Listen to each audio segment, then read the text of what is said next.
My name is Jessica, and I'm an interpreter here at Indian Springs Metro Park. That means that I teach people about nature, and I hope they learn to love the outdoors as much as I do.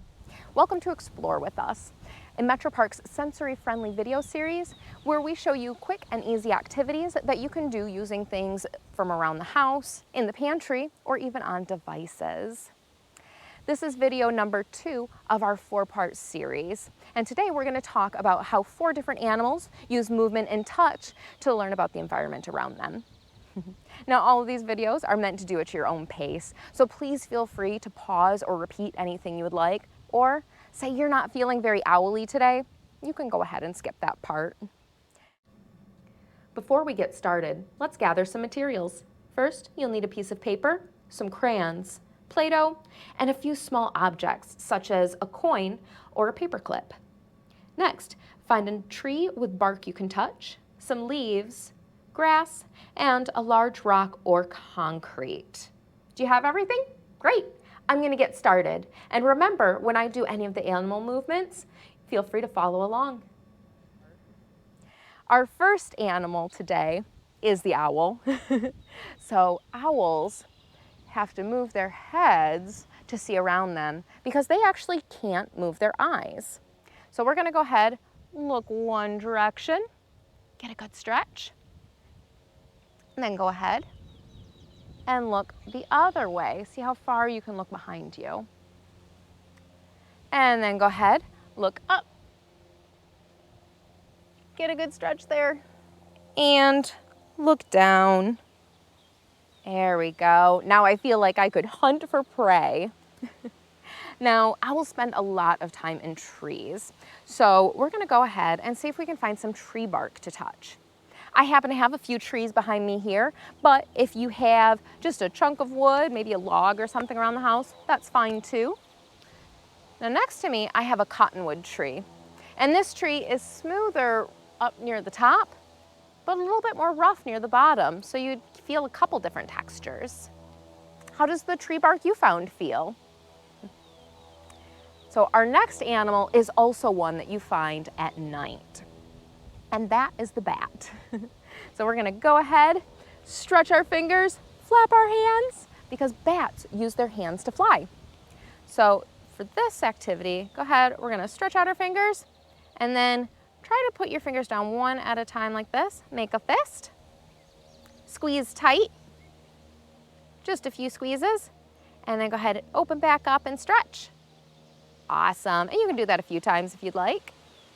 And then we're going to stretch out our shoulders as well. So go ahead, put your arm in front of you. Use your other hand to hold your arm down.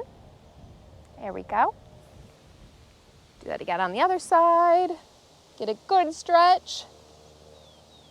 And now I feel ready to chase after some moths. So you may know that bats spend some time in caves sometimes.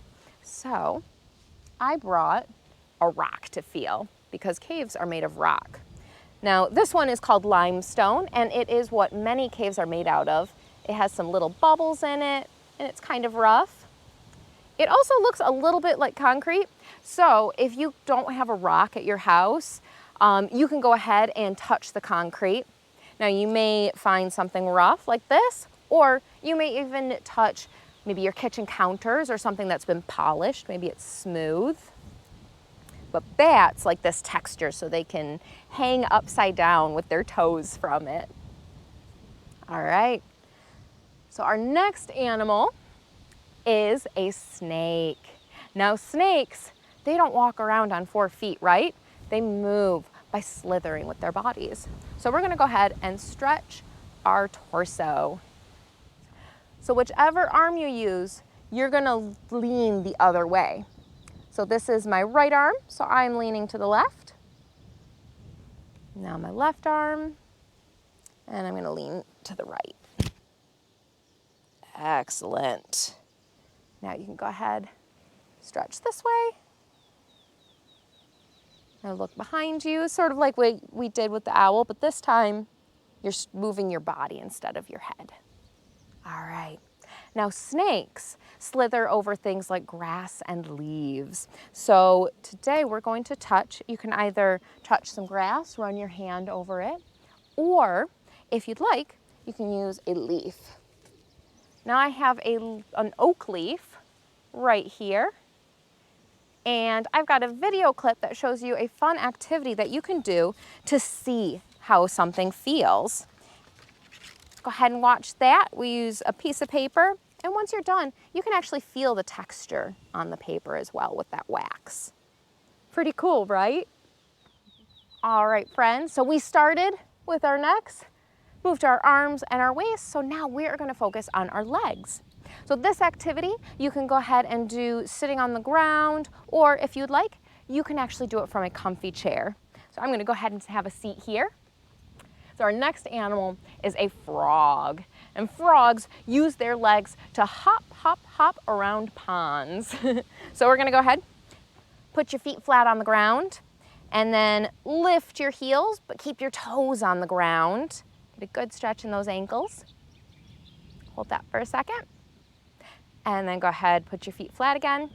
And now you're gonna lift your toes, but keep your heels on the ground. Get a different stretch. Now next, go ahead and put your foot out in front of you. And you can stretch your toes if you'd like. Move your ankles around if you'd like. There we go.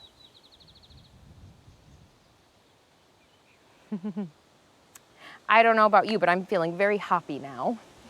All right, so frogs spend a lot of time hopping around in the mud. So instead of using mud, today I'm going to use Play-Doh. I've got a ball right here, and I'm gonna go ahead and squish this Play-Doh between my hands. Now if you want, you can even just put the Play-Doh down on the table and squish it down. But when you take your hand off, you're gonna see the shape of your hand. So I've got my palm here. You can see some lines, some bumps where my fingers were. Now when animals leave footprints in the mud, it's called a track. And that's one way to tell where an animal has been. So next time you are outside, see if you can find any animal tracks and know who's been visiting in that spot. Thank you for joining me today for Explore With Us, a Metro Parks sensory-friendly video series.